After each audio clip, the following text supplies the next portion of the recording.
Good Friday in two, and that good new morning groaned and snapped like breaking an old habit. Within minutes, people who had always been leaving nowhere began arriving nowhere. Entire lives stuffed in pillowcases and used plastic bags. Naked children suddenly transformed into citizens. Keane, as he's popularly known, was St. Vincent's most famous musician until his passing, and he was succeeded perhaps by Frankie McIntosh and other.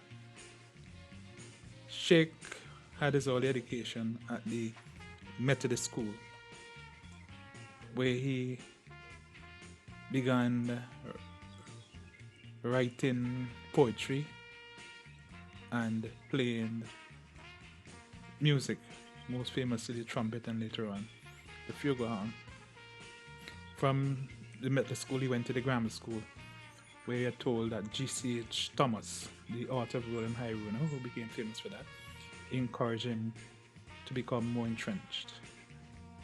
And so he honed his skills, and after leaving school became involved in several bands, returning to the grammar school to organize bands and teach music. Soon after World War II, around 1952, he moved to the UK, where he enrolled in the University of London to do English. During the period, he had a stint at the BBC and became a well-known voice, also as a well-known musician, jazz musician. He went all across Europe playing jazz, Germany, France, Lebanon, even went to Africa. Sheikh returned to the Caribbean in 1972 to be involved in the Cari Festa, and shortly after he was invited to come back to St. Vincent and the Grenadines to start the Department of Culture, when we know the famous phrase was read out to him, "You can't eat culture."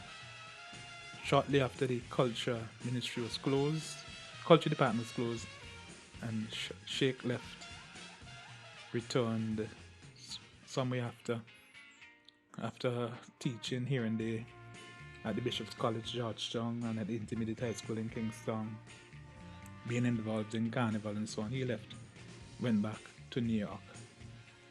Sheikh is the quintessential poet, literary personnel, jazz musician. He demonstrated throughout his life that you can eat culture.